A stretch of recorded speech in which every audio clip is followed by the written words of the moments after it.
Yimin, gusto mong umasa sa hamak na talento na ito para harapin ako. Masyado kang hindi nag-isip.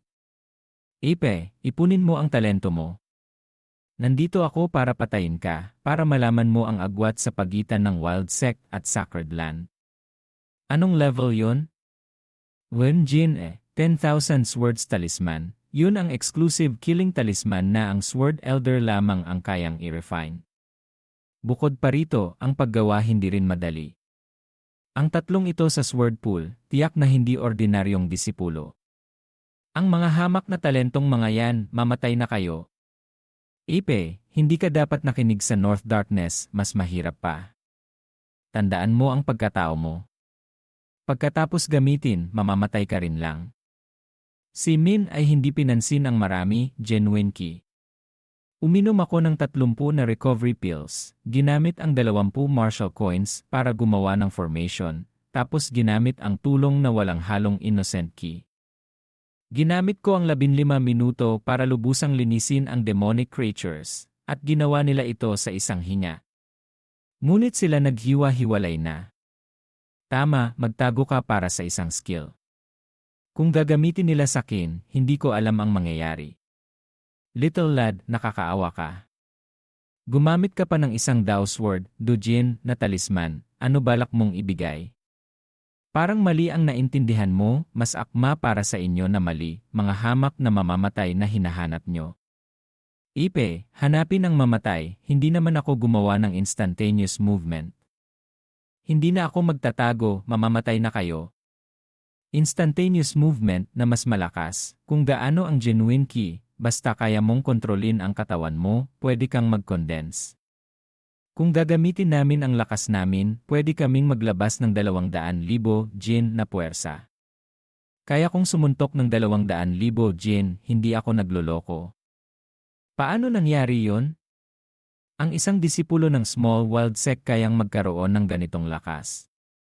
Saka, sa huling pagkikita siyam G level martial warrior pa rin ako, ngayon 8 read level na ako. Ang bilis ng pagtaas ay nakakatakot.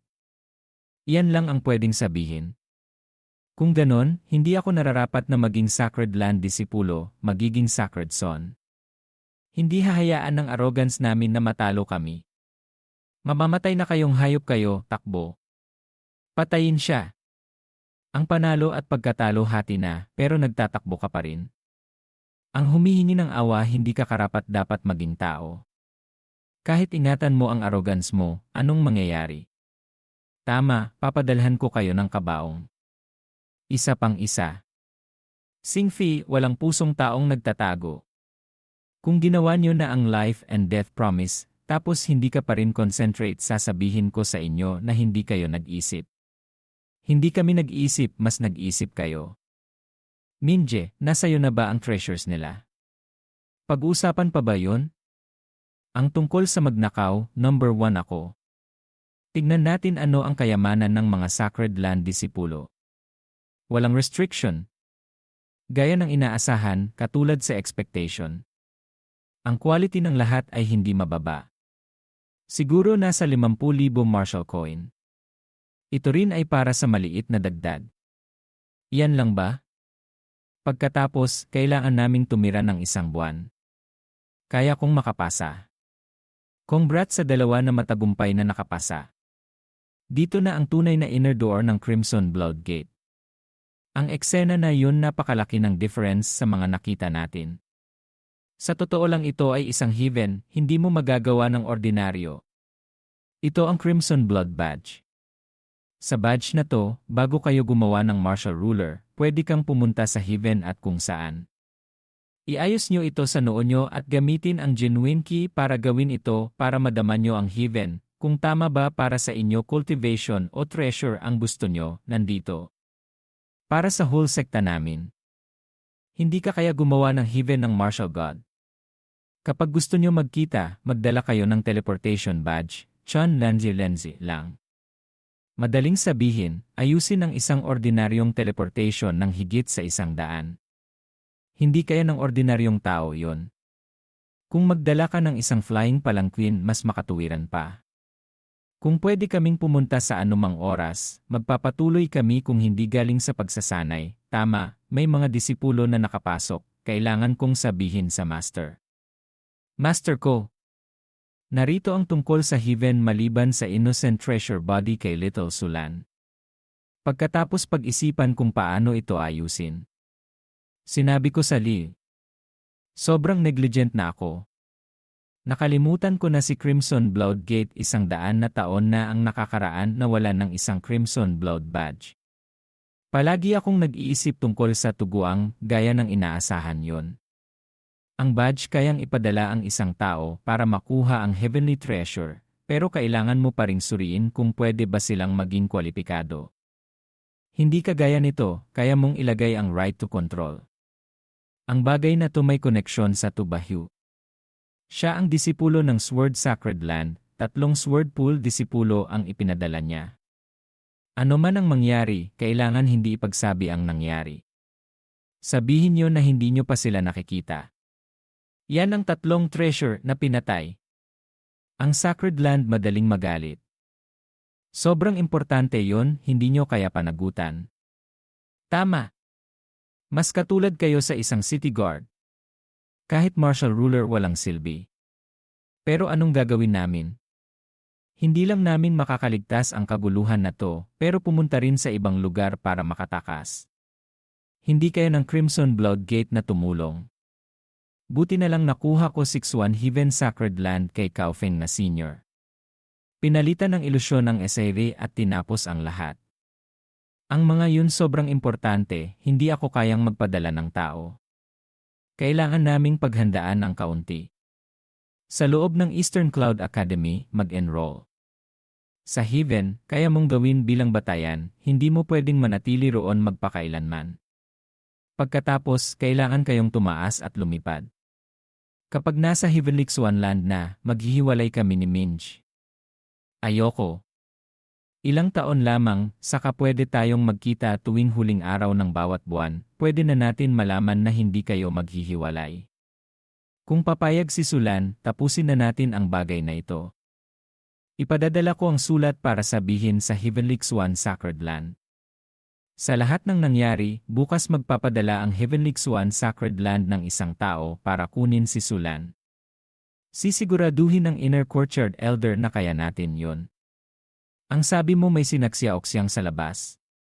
Natatakot ako na nagkaroon na sila ng masamang aksidente, 3 Jeep level body. Anong nagyari, sinong kayang tumutol? Kabanata 178. Anong gagawin natin ngayon? Ang lahat gawa ko. Anong gagawin natin, ang mga kayang mangyari?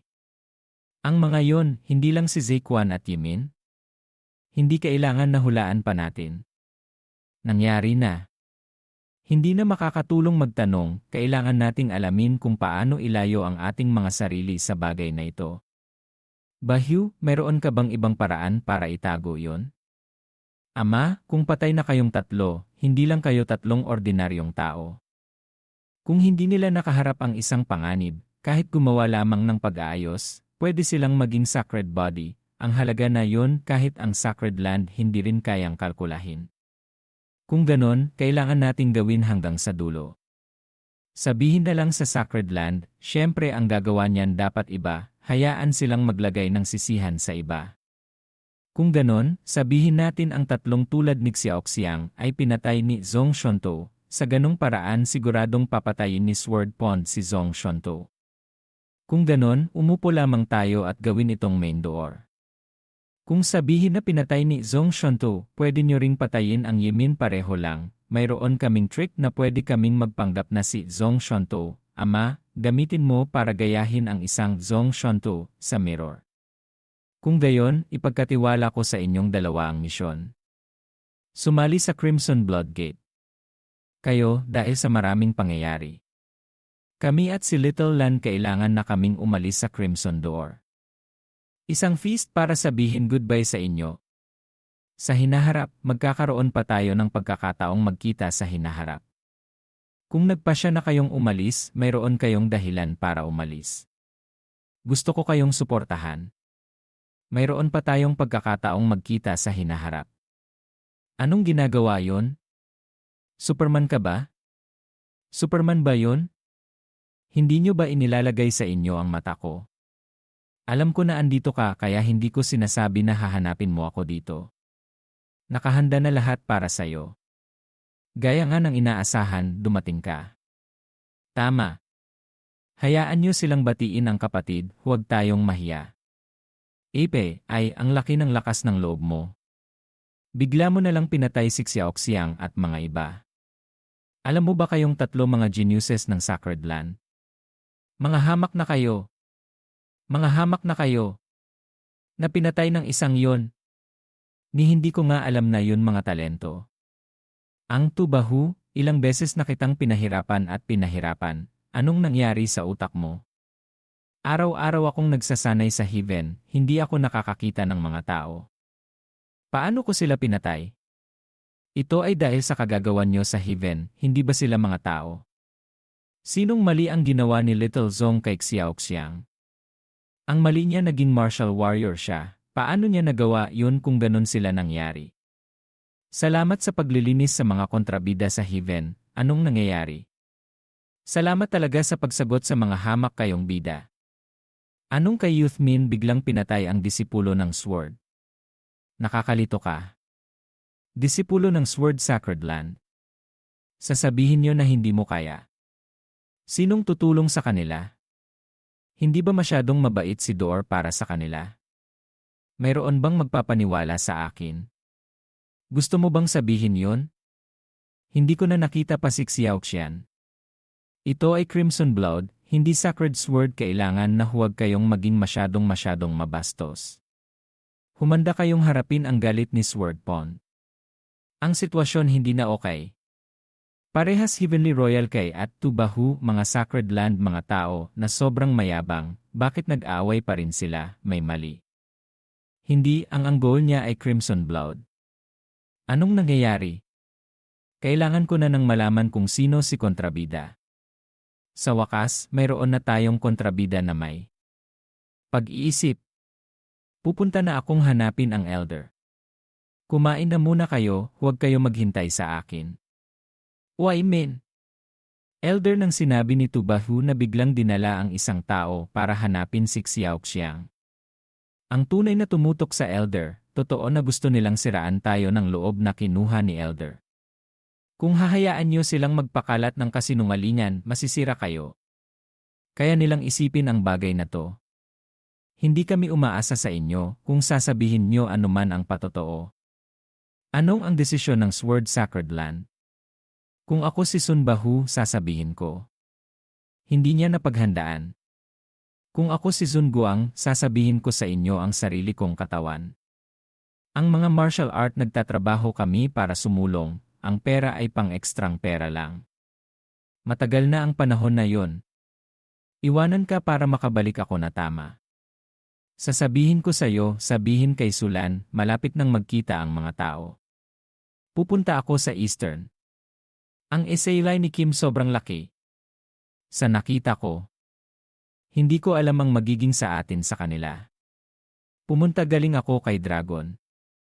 Ako ang ambasador ng Sacred Heavens para puntahan si Sulan. Tayo ay magkaroon ngayon ng hindi nakasisi na pagkaibigan na magtatagal ng habang buhay. Okay, alis ako ngayon.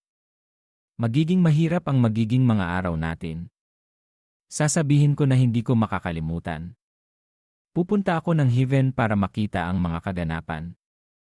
Sabihin na lang ngayon si Tean ay naputol na.